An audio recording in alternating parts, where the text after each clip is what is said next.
الحمد لله رب العالمين والصلاة والسلام على رسوله الكريم وعلى آله وأصحابه ومن استنى بسنته إلى يوم الدين.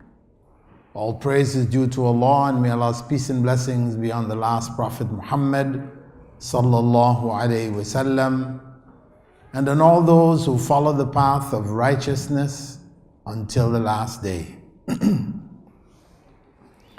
The topic, exorcism in Islam, is perhaps a bit strange for many of you who may not understand what exorcism actually means, but you have heard about it, and there are a lot of stories that circulate in the Muslim communities around the world concerning it. And perhaps you might even have had a neighbor or a relative who has undergone an exorcism. So this evening, I intend to clarify for you the true Islamic point of view with regards to exorcism. As I mentioned, in all Muslim cultures, exorcism is being done in a variety of different ways. Some of them may be acceptable, many of them may not.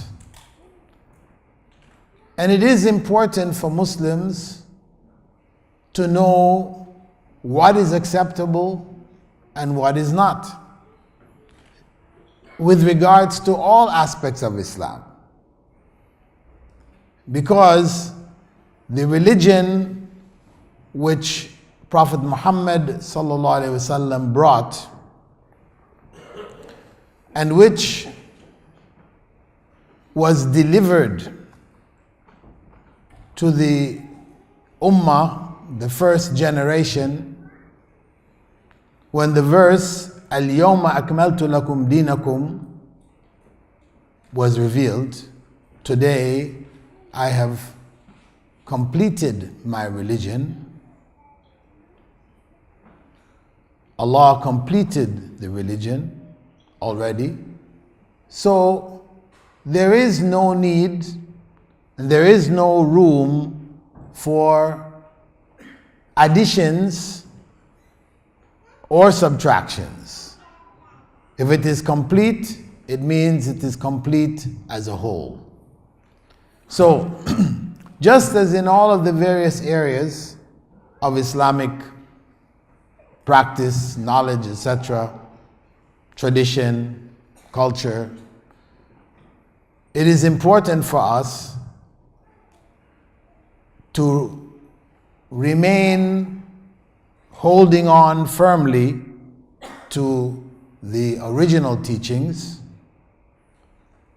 whether it's salah, whether it's zakah, or it's hajj, or it's fasting. All of these practices, basic commandments, were demonstrated by the Prophet ﷺ, and he told us to do them the way he did them. So there is a right and a wrong, a right way and a wrong way. The way he did it and did them is the right way, and any other way which doesn't conform with what he taught and practiced is considered the wrong way. So, to the topic exorcism, and this topic was the subject of my PhD dissertation, which I defended in the UK, in University of Wales, back in 1993. That's quite some time ago. It was subsequently published in the UK, in Birmingham, at Al Hidayah bookstore. This is a copy of it.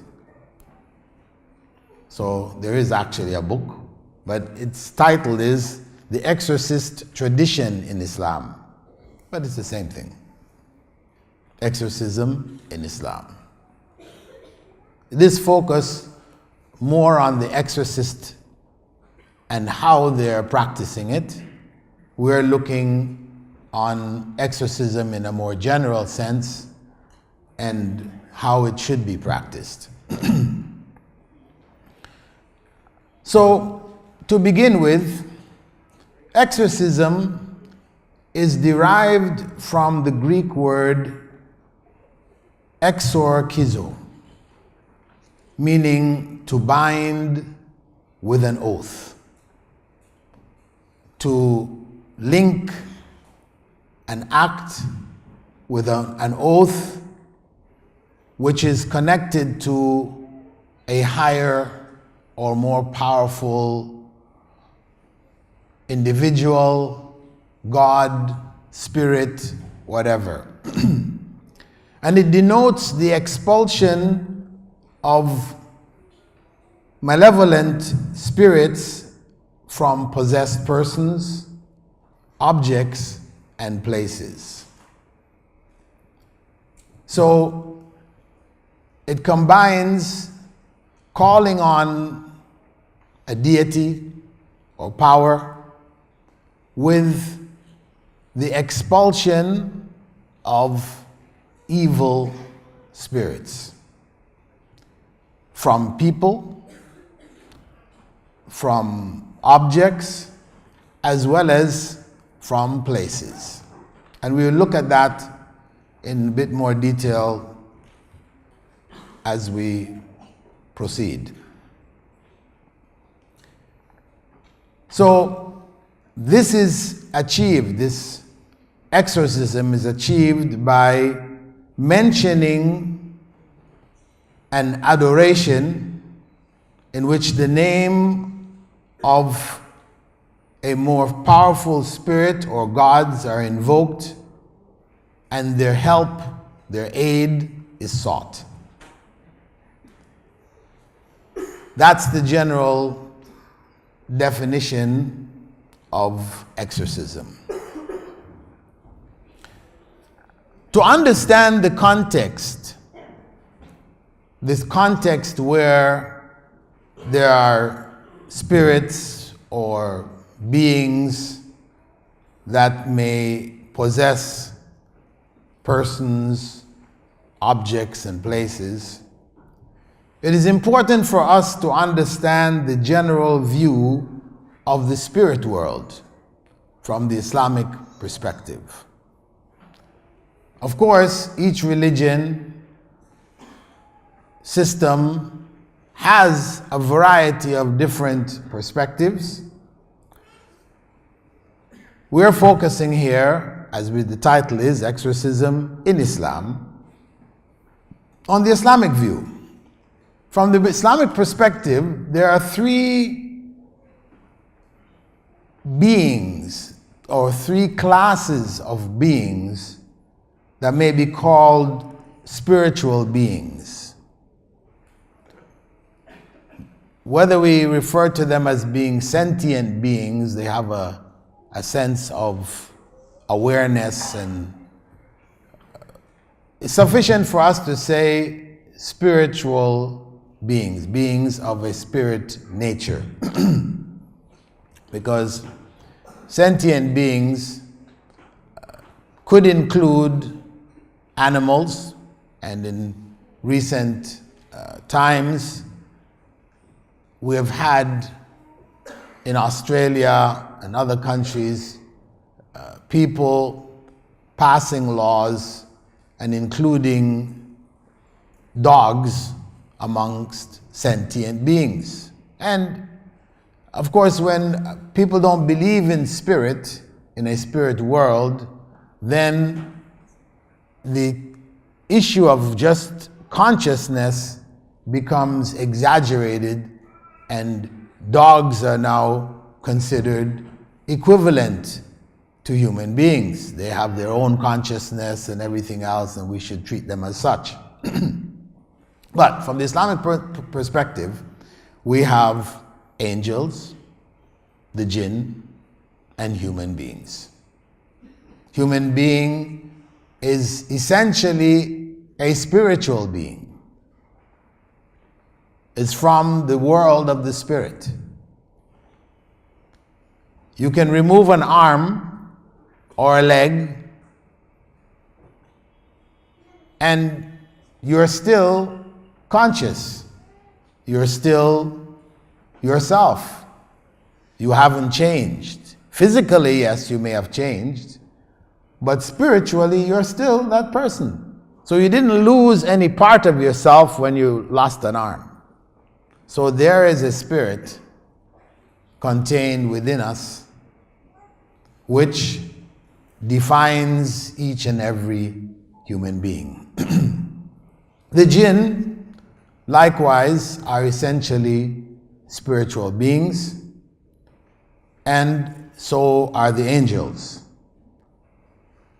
However, they have different capacities, abilities, and different interactions with human beings. In the case of possession, because once we're talking about exorcism, what has to precede it is possession. Something has to enter a person, object, or place for you to seek its expulsion, to seek to get it out. So, in other systems, in Hinduism, Christianity, etc., the source of possessing spirits are mainly human spirits. They have a belief that if somebody dies tragically, that person's spirit remains tortured in this world until it is fulfilled somehow, some way. So that human spirit is what possesses other human beings. From the Islamic perception, this is not the case. Angels, again from the Christian tradition, the fallen angels, could also be sources of possession of human beings. But from the Islamic perspective, there is no such thing as a fallen angel. Fallen angel in Christian tradition represents angels that rebelled against God, disobeyed God. But in Islamic understanding, angels do whatever they are commanded to do. They don't have the option of disobeying God. In terms of the source, as we said, of possession, it is only the jinn, the world or creatures or beings from the world of the jinn. And let me just say here that the jinn, from the Islamic perspective, the correct Islamic perspective, do represent another set of beings in a parallel world with ours who are different from us, and not as some modernists have claimed that really the jinn just represented clever foreigners, that there are other human beings, but they were foreign to a given region. They're called the jinn because of that, and because of their cleverness. They had a way to undermine human beings, to trick them and do different things. So they were called the jinn. From the Islamic perspective, no. We have clear statements of the Prophet ﷺ in which he said that the jinn were made from fire or a fiery wind. There are Quranic verses that make that reference also. And that the angels were created from light and human beings were created from clay. So their origins differ. They are of different origins altogether. So they are different existing beings.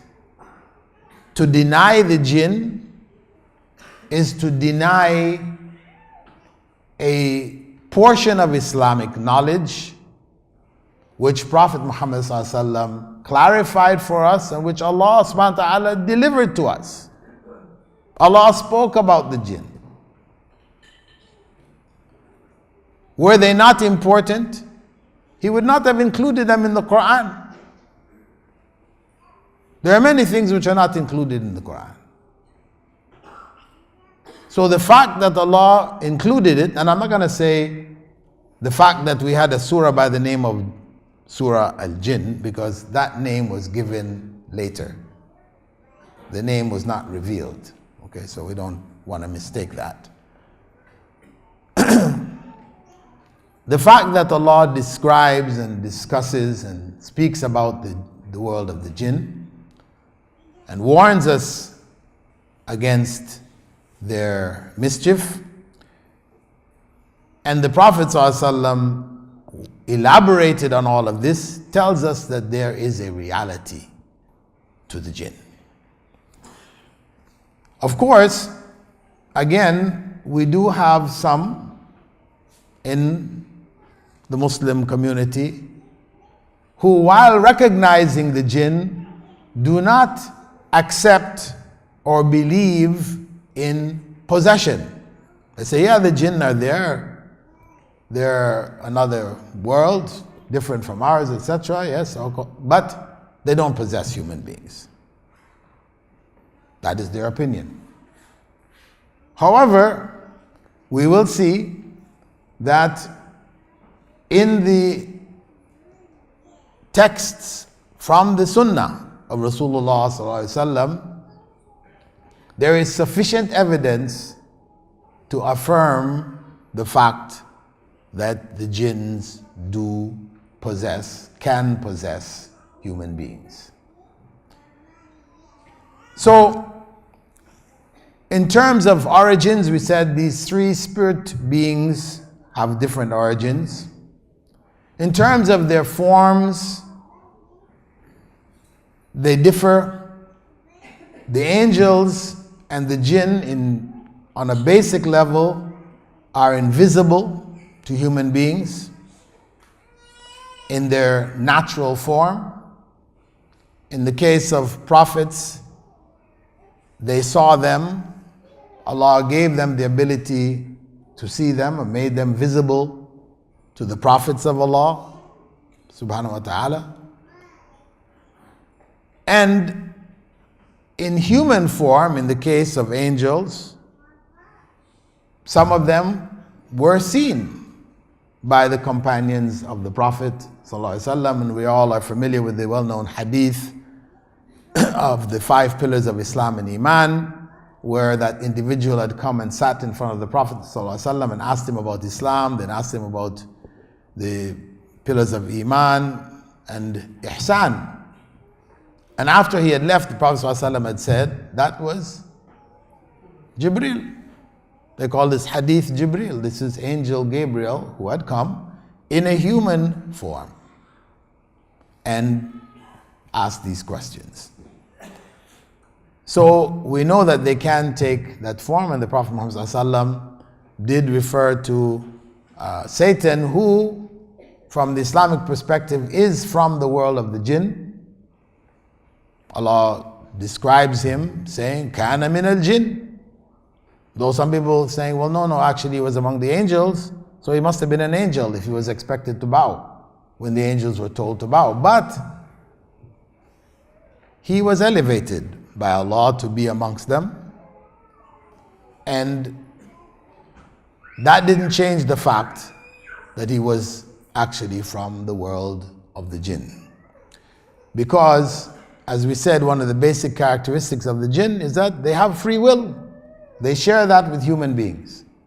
They can disobey Allah, whereas angels cannot. Also, the angels and the jinn have multiple categories. The Prophet ﷺ described some of them. In the case of the jinn, he did explain that we do have some jinn that may take snake form and also take dog form, the black dogs that are totally black. That is where they may be visible, seen by human beings. But in general, they are invisible, like angels. So in terms of abilities, the humans and the jinn share a number of common abilities. They both eat and drink. And people might want to know, well, okay, what do they eat? We don't need to go into that. If it was important, Islam would have given us full explanations. Prophet ﷺ gave us just an idea as to what was acceptable for the Muslims among the jinn, that any food on which Allah's name was mentioned, for those who believed among the jinn, this was food for them. And he mentioned also that the food for their animals. Somebody might say, what? The jinn have animals too? Yes. The Prophet ﷺ said, they eat the droppings of the animals of this world. How they eat the droppings, we don't need to go into. Again, we're dealing with a world which does not accept speculation. So if you read any books where people go into talking about the world of the jinn and tell you the kind of cars they drive and all this, listen, know that this is nonsense. Okay? It's nonsense.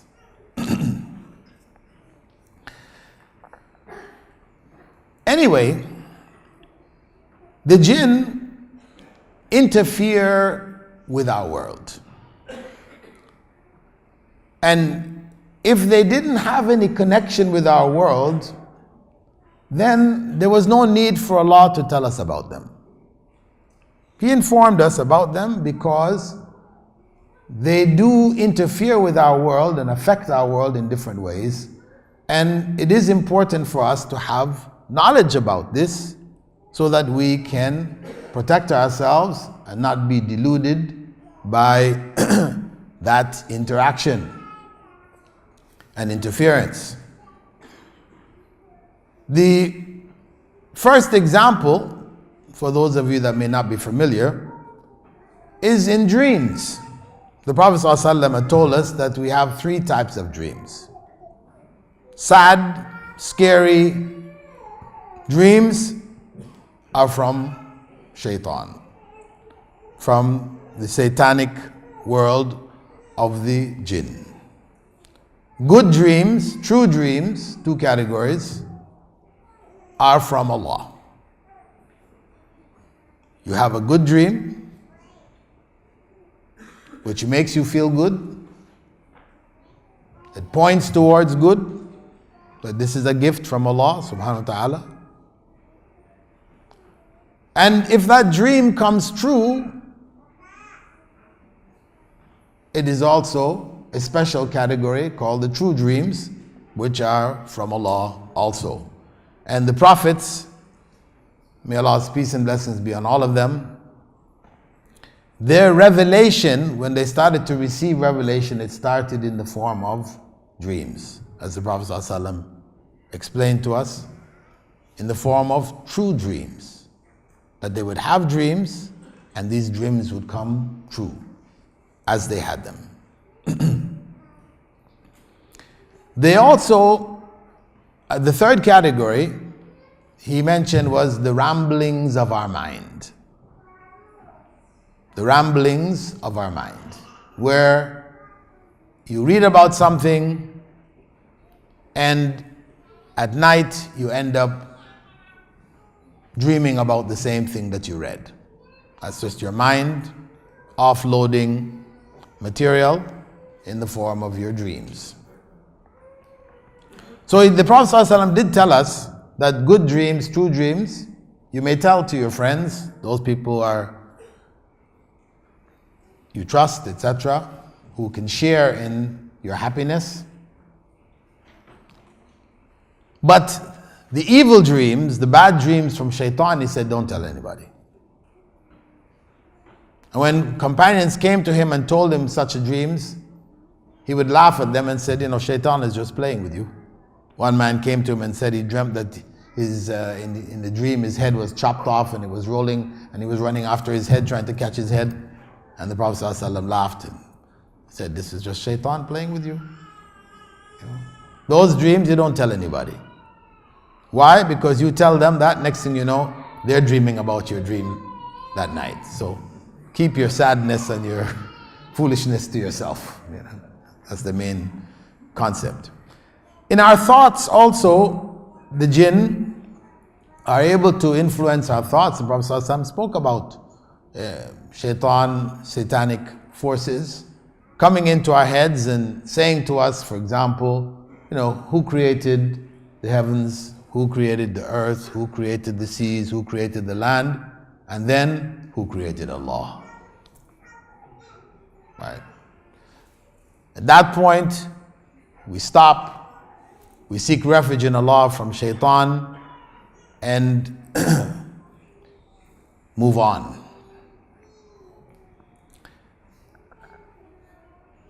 I should just mention that if your children ask you that, it's natural. Don't think that they have become possessed by shaitan. Right? Because you're telling them, Allah created this, Allah created that, Allah created everything. Eventually it will come to their head and they say, well, who created Allah? Okay, that's an innocent question, right? Don't say, A'udhu billahi minash shaitanir rajeem. Seek refuge from Allah, in Allah from your own children, right? You have to give them an answer, and there's an answer. Nobody created Allah. Boom. If they need more, you give them a little bit more. But enough to say, nobody created Allah. Allah created everything and everybody, and nobody created Allah. Also, the Prophet ﷺ told us about our homes that, if we don't say Bismillah when we're coming into our homes, remember Allah within our homes when we're eating and different things like this, that the satanic forces can enter into our homes and affect us in one way or another, or at least be present, and the potential for harm coming from their presence is always there. And also at the time of birth, the Prophet ﷺ had told us that the satanic forces will also affect the child when it's coming into this world.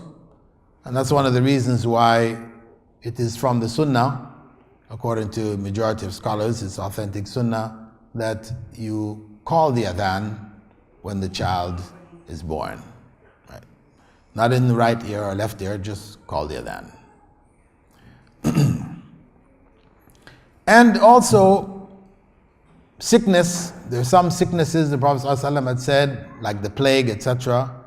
It comes, or it is instigated by the world of the jinn. And in terms of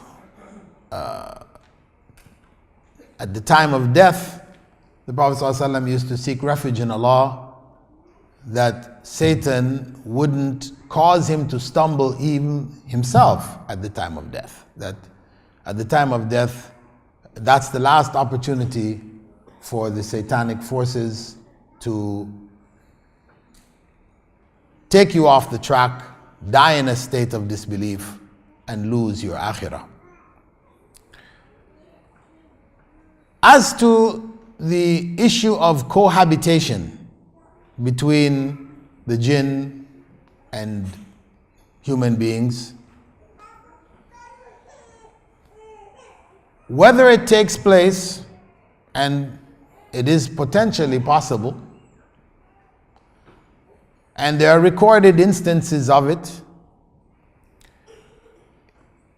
at any rate, it is unanimous amongst Muslim scholarship that nobody can say, I'm married to a jinn. Though we do have it. I've been to different parts of the Muslim world and people tell me, yes, so-and-so is married to a jinn. He has a jinn wife. So-and-so has a jinn husband. No.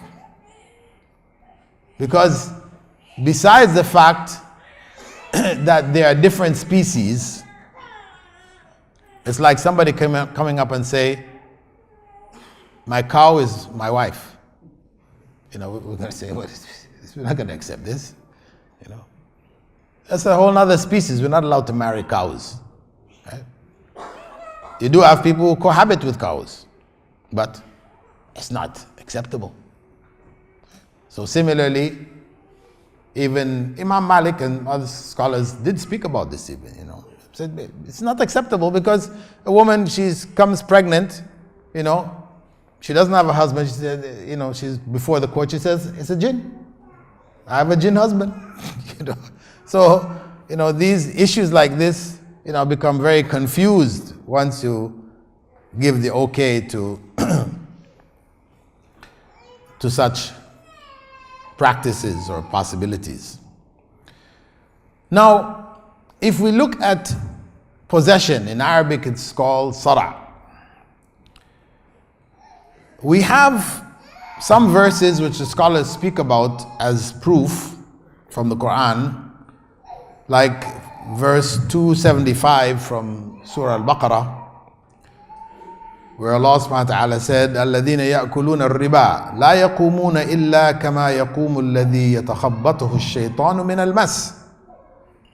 Those who consume interest only get up like one who Satan has stripped from his touch.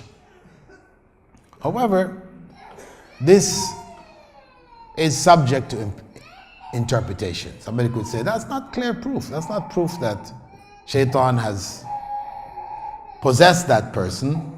Yes, it does talk about Satan's touch. The person is touched by Shaitan. But is that possession taken over completely? Well, we find that in the hadith. One of the hadiths authentically reported in Musnad Ahmad is the hadith of Ya'la ibn Murrah, where he mentioned being on a trip with the Prophet Muhammad ﷺ, and they came across a woman who was sitting on the road waiting for him with a child in her arms. And she approached the Prophet ﷺ when he came close and raised the boy up to him and said that he's subject to fits regularly in the day. Every day he's having convulsions, continuous convulsions.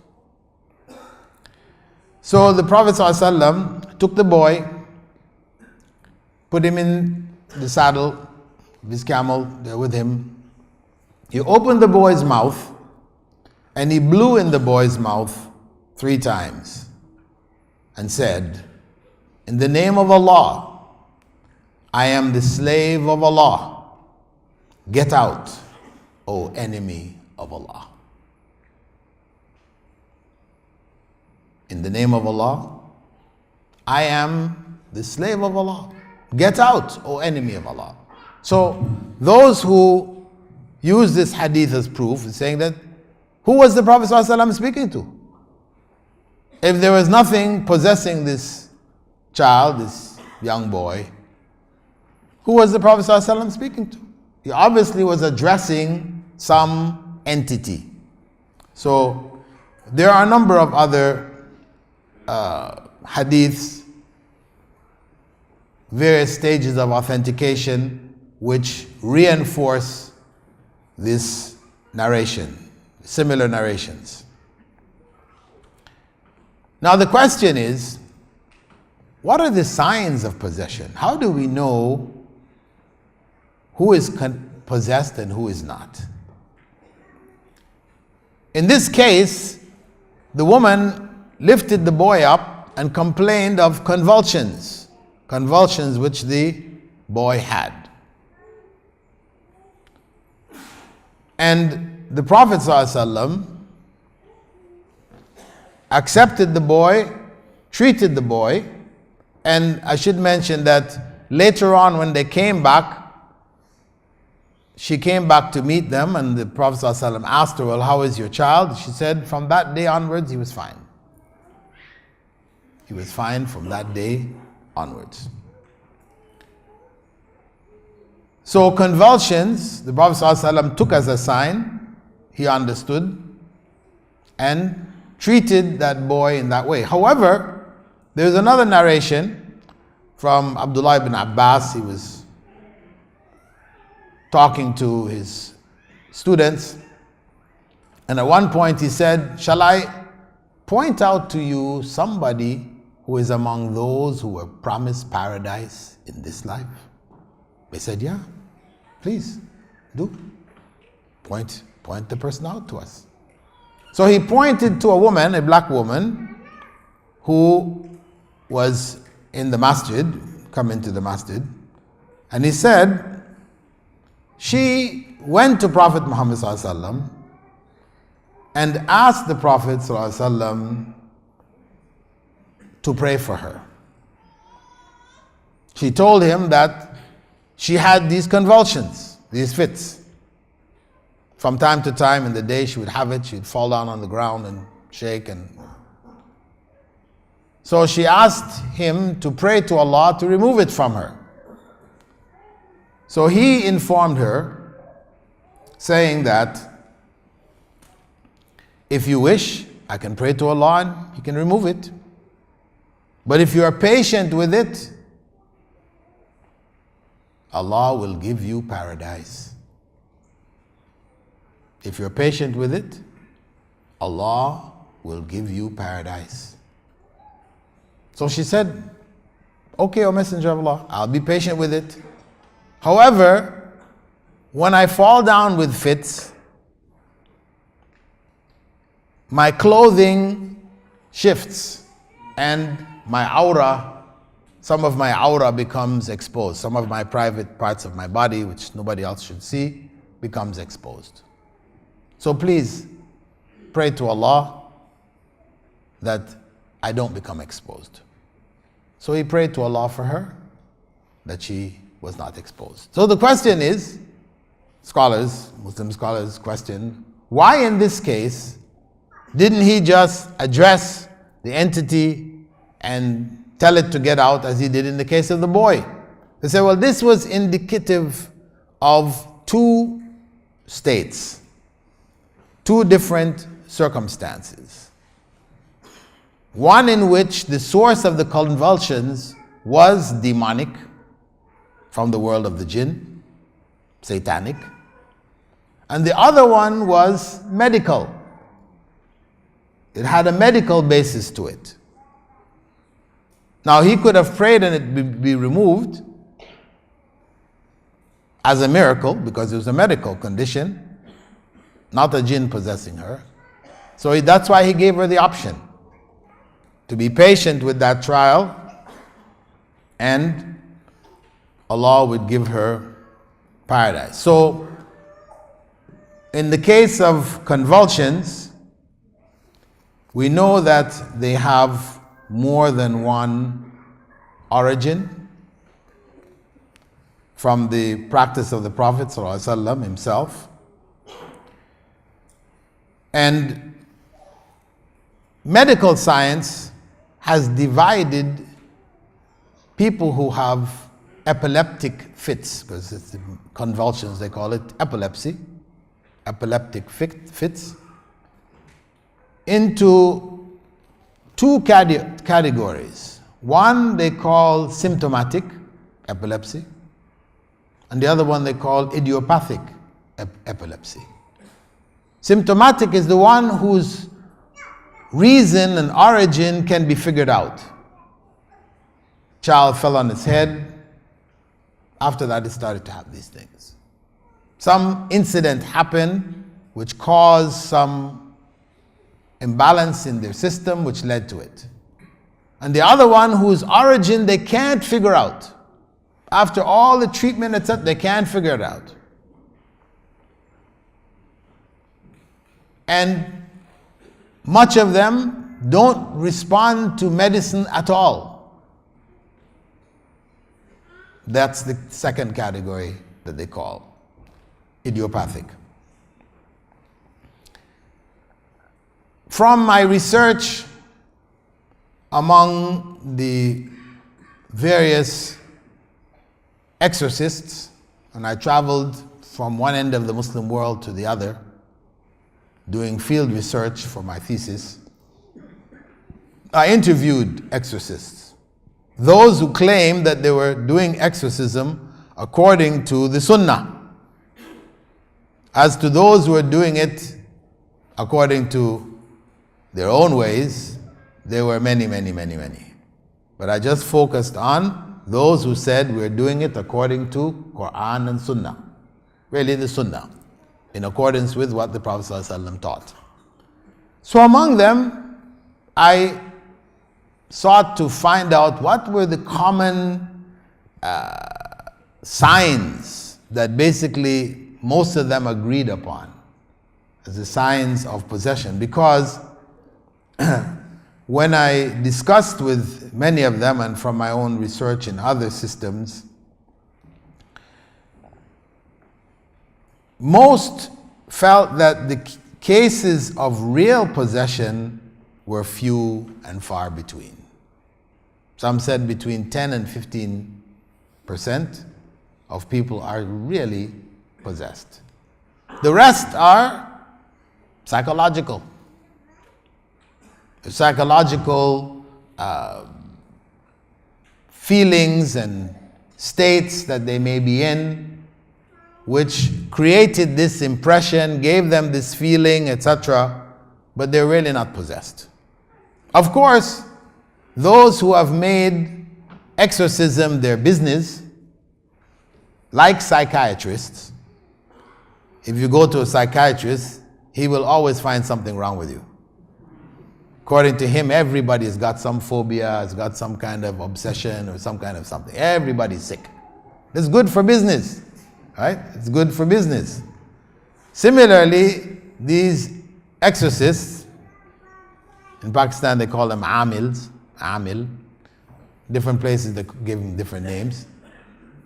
They will tell you everybody's possessed. And when I traveled around the world and I talked to different, that's what some of them told me. Everybody's, even you. Yeah, okay. Everybody's possessed because, as I said, it's good for business.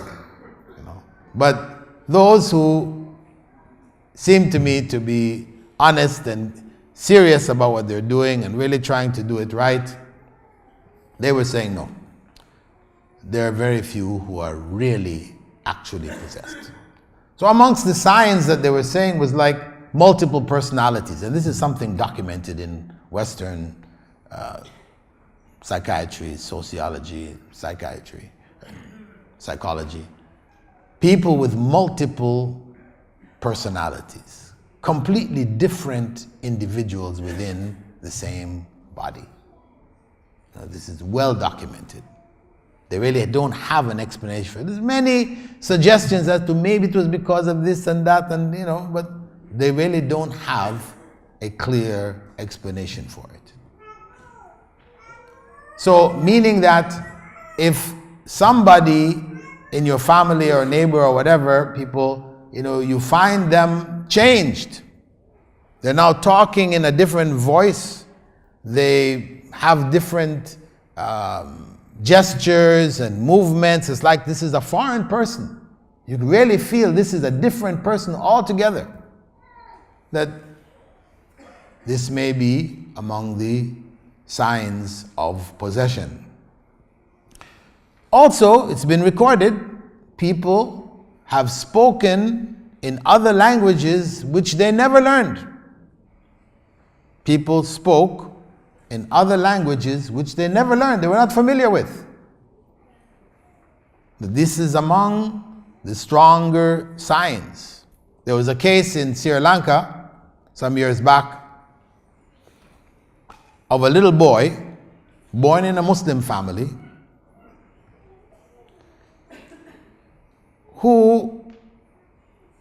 whose family, they spoke Sinhala, the language of the main body of Sri Lankans. But the child didn't speak for about the first 4 years of its life. It didn't speak. And when it started to speak in Tamil. Tamil, which was the language of the Hindus. And the child was asking to go to the temple, and the child was doing the rites of the Hindus in their worship, their puja. They was doing this, and it became popular knowledge, and people were making pilgrimage from Tamil Nadu. Hindus were making pilgrimage to Sri Lanka to go to this boy, to ask him questions. He would be telling him this and that and the other. It became a big, big thing. Even the president of the country, Premadasa, he, embraced it as a indicator that, we're all one, because Buddhists, they also share the belief of, reincarnation. So it's quite possible that that child was a Hindu in his previous life, he's come back, and all this other kinds of stuff, right? So we have documented cases of this nature. And one of the signs that they mentioned was preternatural strength. It's the person is a frail person. All of a sudden they've got the strength of, weightlifter. You wonder, where did all this strength come from? You have to fight to hold this person down. 5, 6 different grown men may be holding down this little individual. This is among the signs combined with the others which could point towards it. Then some added also reaction to Quranic recitation, that when Quran is recited, the person doesn't want to hear it, they turn away, they scream, they shout, they put their finger in their ears, So this is taken as among the signs. And people have also stepped into use of oil and water on which Quranic verses have been read, that if this is sprinkled on them, they react and all this, and these are among the signs. Although this could be psychological. This could be psychological because really the Prophet ﷺ did not prescribe recitation over oil, olive oil or whatever, or over water, and using it as a means of treatment. Because we'll look at the treatment that the Prophet ﷺ prescribed for the exorcism. That wasn't included. But for those people that have made it a business, that's big business. When you go to the shop, the special shop where they sell things, maybe they're selling all kinds of things there. Among them, there will be, bottles of water and, different prices on these bottles. Why? These bottles, Quran has been read over, but this one was read over by Sheikh Sudais. So you have to pay a big amount of money. This is now really powerful, right? And so on and so forth. So it becomes like a business, and we don't have a real foundation for it in the Sunnah. So beware. What the Prophet ﷺ has taught us is more than enough. It is sufficient for us. Now, with regards to the reasons for possession, scholars have identified as basically four. One, it may have to do with desire. Desire for power, control. The jinn gain satisfaction as people who have desires for power have when you're able to control somebody, control their life, affect their life, these kind of things.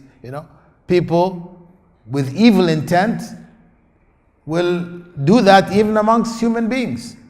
Shayateen al-insi wal-jinn. You have satanic elements amongst the human beings and the jinn.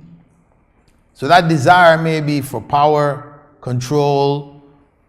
They add also love, that there is some kind of attraction of this type where people have suffered as a result of it. It could be also, second category is that of just mischief.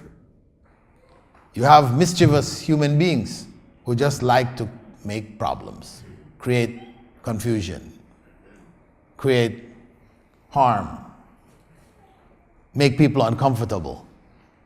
That as you have amongst human beings, there is also amongst the jinn those who may do this out of mischief. And then there's another category, that which seeks misguidance. Because possession, etc., can be a powerful means of drawing people into different forms of idolatry. So this is used, and this may be the most insidious form, where people are drawn into shirk, end up worshipping other than Allah, committing acts of shirk, etc., seeking cures, etc.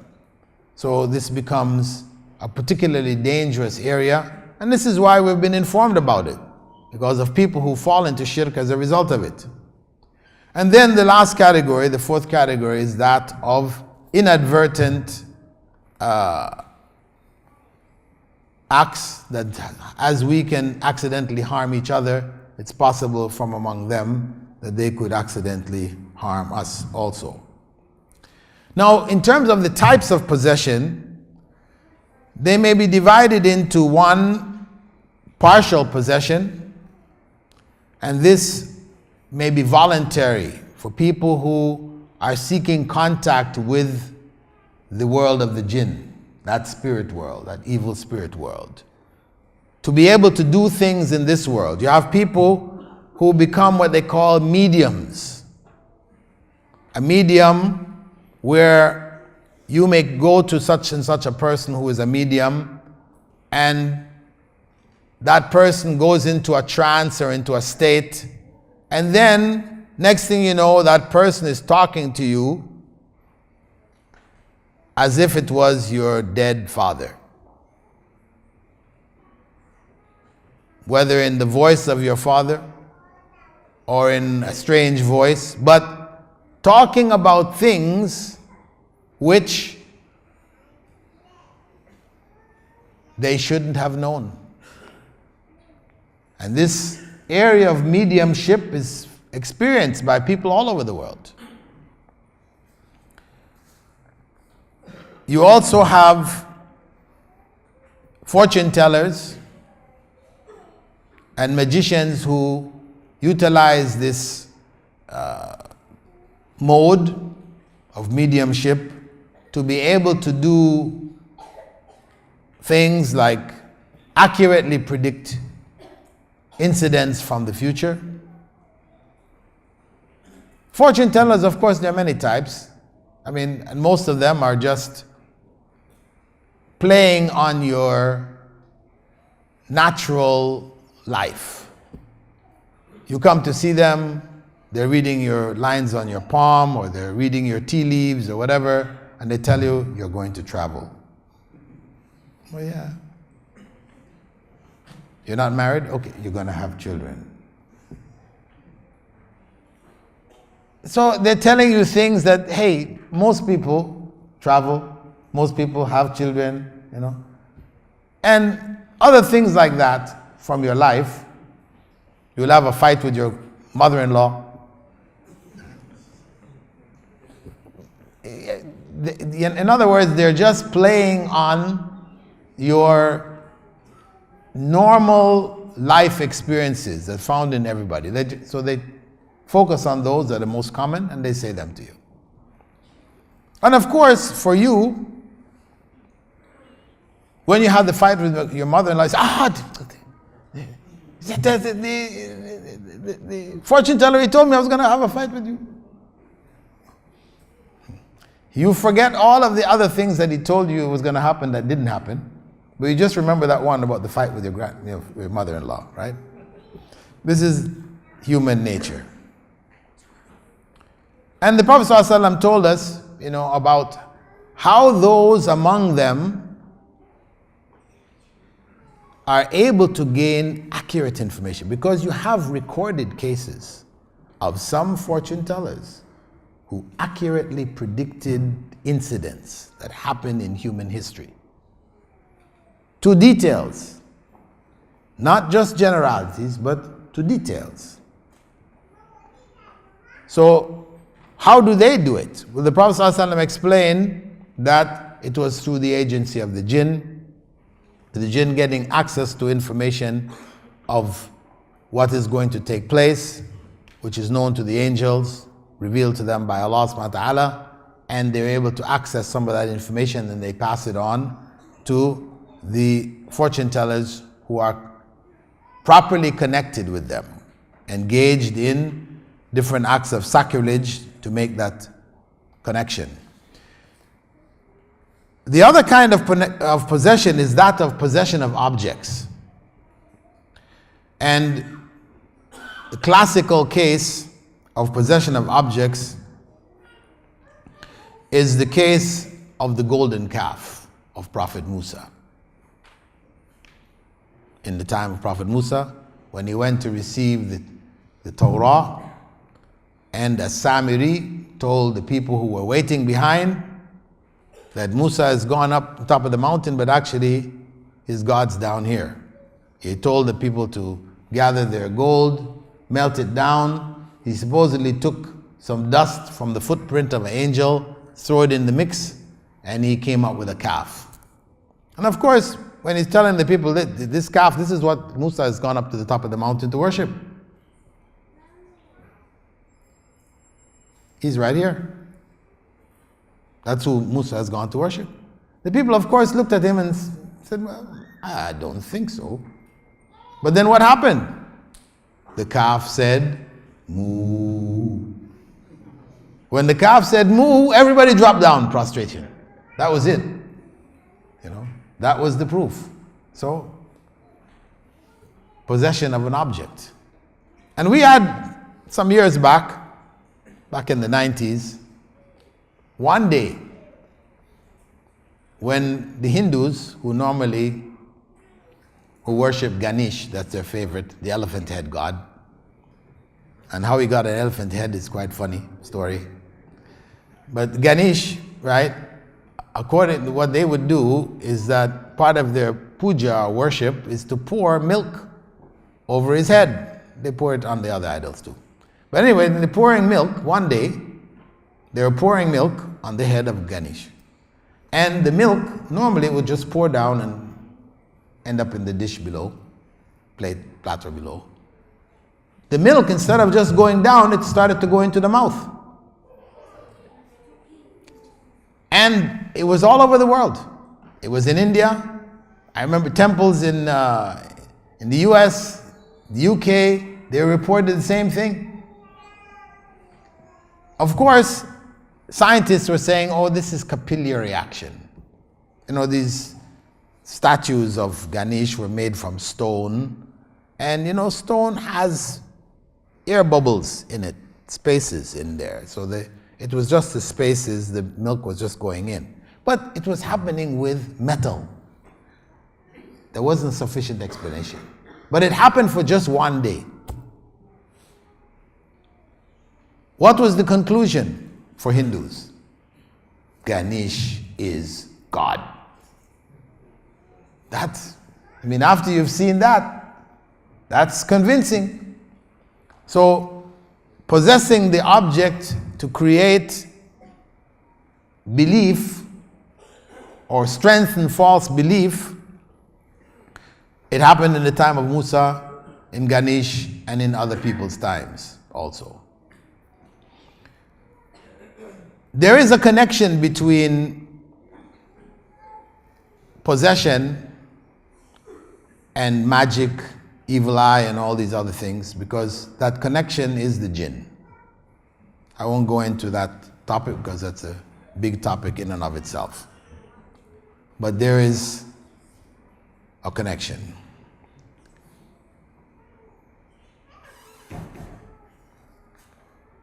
Now,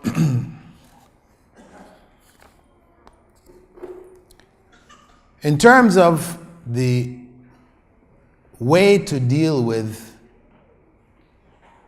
a possessed individual, the prophetic way, what did the Prophet ﷺ teach us to do?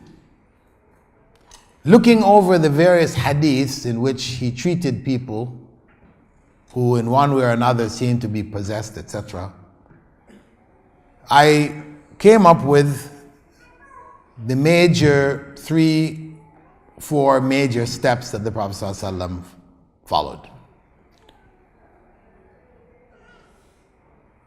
If there was a charm involved in it, where somebody has worked with a magician, person involved in magic, warlock or whatever, who has created a charm, that this charm should be undone if you find it, if you're able to find it.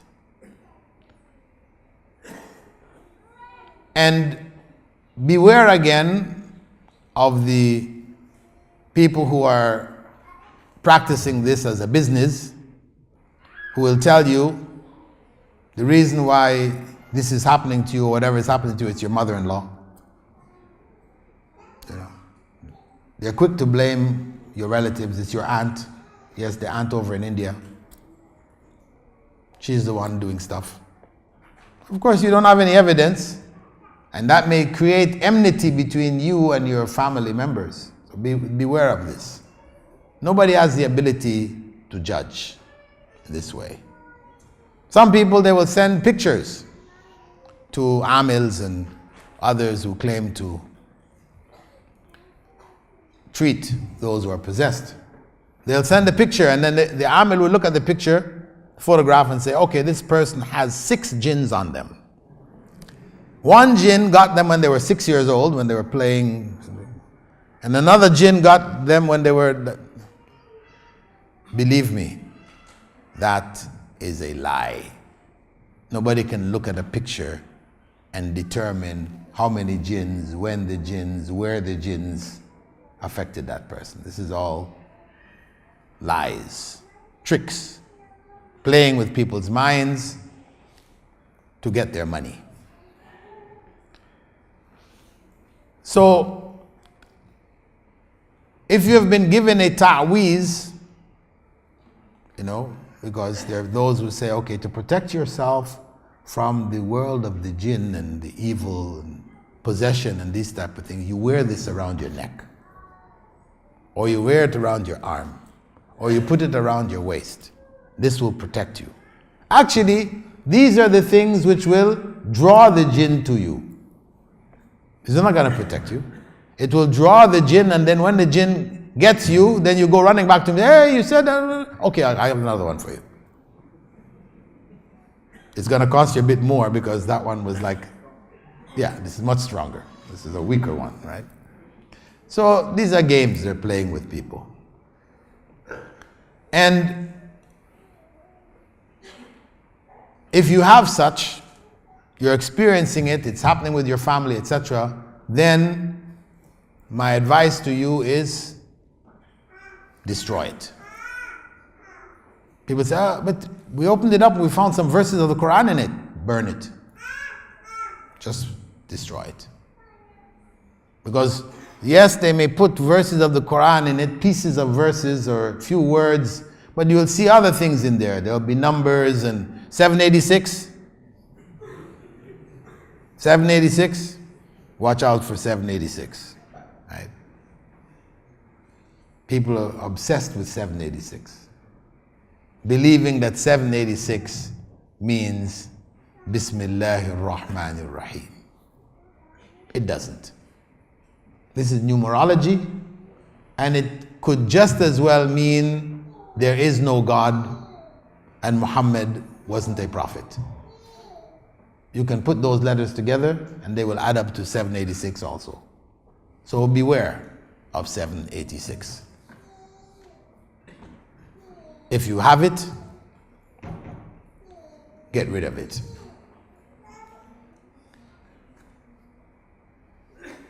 So, destroy the charm. That's what the Prophet ﷺ did when he came under the influence, jinn influence of magic, which affected him physically. So this is a form of the touch of shaitan, satanic touch, demonic touch, which didn't affect his revelation which came to him, but affect some of his own perception, thinking that he did things which he didn't do, thinking that he didn't do things which he had done, seeing things which were far away as if they're close, things which are close as if they were far away. This affected him in this way. And Allah sent angels to him in his dream and informed him that it was the work of a particular individual in Medina, a Jewish magician there by the name of Labib ibn A'sam, who had prepared this charm and put it in a well.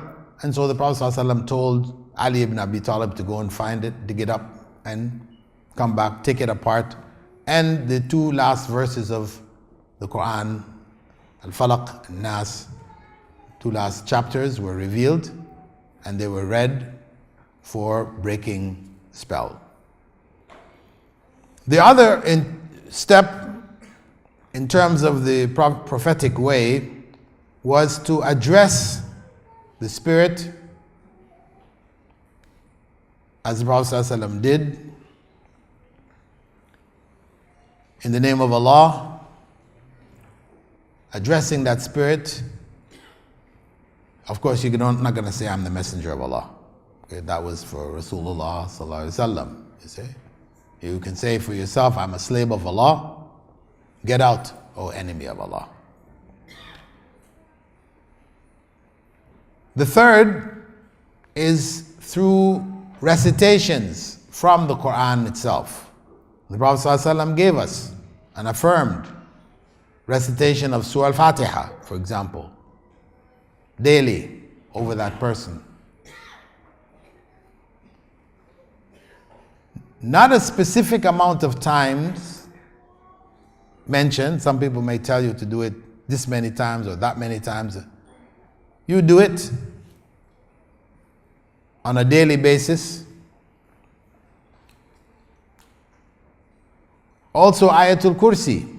The Prophet ﷺ had spoken about Ayatul Kursi as being a barrier keeping satanic forces away from the human being. And Surah Al-Baqarah, last two verses of Surah Al-Baqarah and Surah Al-Baqarah as a whole, drives Satan away from the home for some 3 days and nights. And even the Basmala, that the Prophet ﷺ had said that the Basmala will reduce the strength of any satanic affliction. And as I mentioned before, the adhan as well as the iqamah, because the Prophet ﷺ had said that whenever the adhan is made, satanic forces run away. And similarly, the iqamah. After the adhan is over, they may come back. With the iqamah, they are driven away again.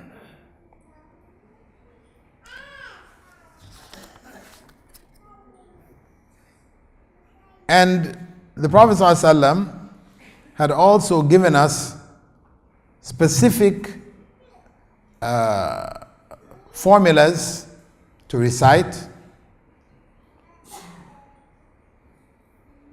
like Bismillahi yubrik min kulli da'in yashfik wa min sharri hasidin idha hasad wa min sharri kulli dhi ayn. That is, in the name of Allah, may you be well, become well. From every illness that you be cured. And from the evil of the envious one when they're envious. And from the evil of the evil eye.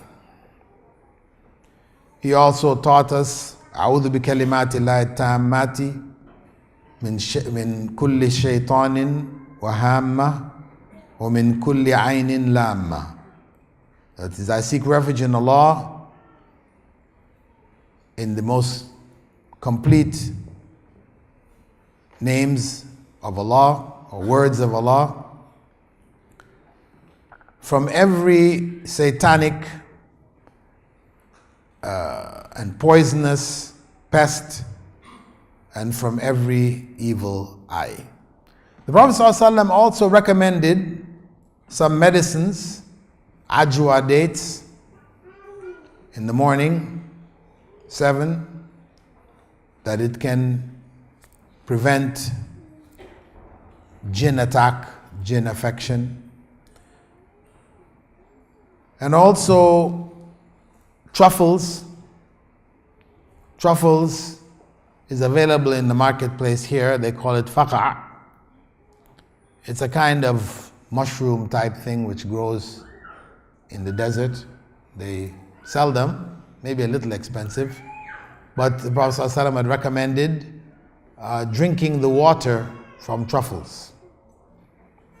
Most people do most of the other things that I mentioned, but they don't use the truffles. Also, the Prophet ﷺ had suggested also bathing in the water. If somebody seems to have brought evil into your home, etc., asking them to make wudu and saving the water and bathing with it. And the last method, which is attributed to the Prophet ﷺ, but which Islamically is not considered to be acceptable, and that is beating. Now there is narration that the Prophet ﷺ patted a boy in his chest and then recited over him, and they used that to beat people to death. But there's a huge gap between what the Prophet ﷺ did and what they're involved in doing. And it's happened cases in the UK, in Egypt, other places where in exorcisms people have been beaten to death. There was a big one in the UK back in the 90s, and the individual had a young girl, maybe in her early teens. She was so beaten up, she had her ribs broken. He was beating her with an ashtray, a glass, big heavy glass ashtray, was beating her, and made her drink red pepper. Wouldn't give her any water. She had to just consume this red pepper. It was just tearing her up till she died. He was arrested. But people will tell you, when the exorcist beats you, he's not actually beating you. He's beating the jinn that is possessed you. So when you scream out, that's the jinn. But in my research, when I met with people after treatments, and I asked them, how do you feel? They said, I'm paining, man. I'm sore, my body is, They were complaining of, serious, and there were bruises, etc. So no matter what they tell you, it's really hitting the jinn. People are suffering. And the Prophet ﷺ had said, Al-Muslim man salim al-Muslimuna min lisani wa yadi. The true Muslim is one from whose hand and tongue, one from whose tongue and his hand, people are safe.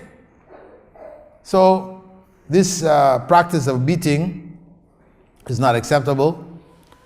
And any of the other practices, whether it's ta'weez as I mentioned, or they have this practice of, in some places, tying fingers, tying toes. You know, they say this traps the jinn inside the person. And then they chase the jinn up the body until it reaches into the hair. They take out some hair, put it in a bottle and set it on fire, burn it up and say, we killed the jinn. And then the person who was suffering will say, they feel this. Something happens. They feel as if something has been lifted from them. But it's psychological. This is what it is. You know, so you have people who claim that they're able to trap jinns. You know, you can hire them to come to your home and trap the jinns in your home. It's good money. And in the name of treating people who are possessed, etc., there's a lot of abuse that takes place. Actually, sexual abuse. Because most of the people who come with the problems are who? Women. And the people who are doing the exorcisms are who? Men. And the abuse takes place. Abuse takes place amongst doctors who are trained doctors who made the Hippocratic oath, not to, abuse the people who they're treating, etc., Yet it happens. Thousands of cases every year in the US, doctors arrested for abusing female patients in their care. Well, believe that amongst these exorcists, it's 100 times over. And I've heard many horrendous stories of women telling me they went to be treated and were abused. So beware. This treatment of the Prophet ﷺ, it didn't involve putting your hands on the person. And for touching a woman who you can marry, the Prophet ﷺ said it's better you have an iron spike driven in your head. So beware of those who claim to treat in that way.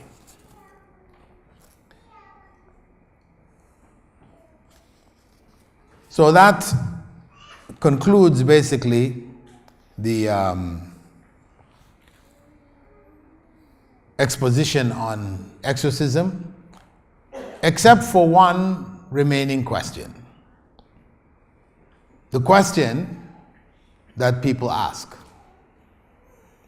when hearing this subject and hearing what Islam has to say, they say, well, Christians are doing the same thing.